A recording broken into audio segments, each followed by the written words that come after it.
అన్నం, చపాతీ, పూరి ఇలా ఏ కాంబినేషన్ అయినా పర్ఫెక్ట్‌గా ఉంటే ఈ కాలీఫ్లవర్ ఏంటో మా ఇంట్లో ఒక్క పూటకే అయిపోతుంది. ఇంతకు ఏంటి నా కర్రీ సీక్రెట్ అంటారా? అక్కడికే వస్తుందిగా.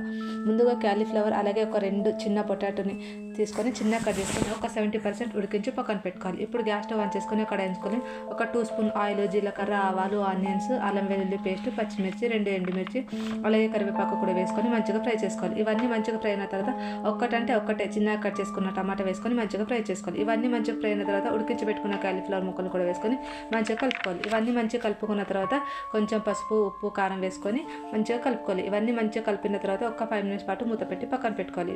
ఇప్పుడు ఇవన్నీ మంచిగా మగ్గిన తర్వాత ఇంట్లో 1 స్పూన్ పల్లీల పొడి, 1/2 స్పూన్ ధనియా పౌడర్ అలాగే 1/2 స్పూన్ మసాలా కూడా వేసుకొని ఒక టీ గ్లాస్ వాటర్ కూడా యాడ్ చేసుకొని ఇంకొక 5 మినిట్స్ మగ్గించుకోవాలి. 5 మినిట్స్ తర్వాత కొంచెం కొత్తిమీర వేసుకొని మొత్తం కలుపుకుంటే ఎంతో టేస్టీగా ఉండే కాలీఫ్లవర్ కర్రీ అనేది ఒక 5 మినిట్స్లోనే రెడీ అయిపోతుంది. నేను ఈ టిప్స్ పాటించడం వల్లనే ఈ కర్రీ అనేది నాకైతే చాలా టేస్టీగా వస్తుంది. అలాగే మీరు ఎవరైనా నా ఛానల్ని ఫస్ట్ టైం చూసినట్టయితే ప్లీజ్ సబ్స్క్రైబ్ చేసుకోండి, ఒక లైక్ ఇవ్వండి.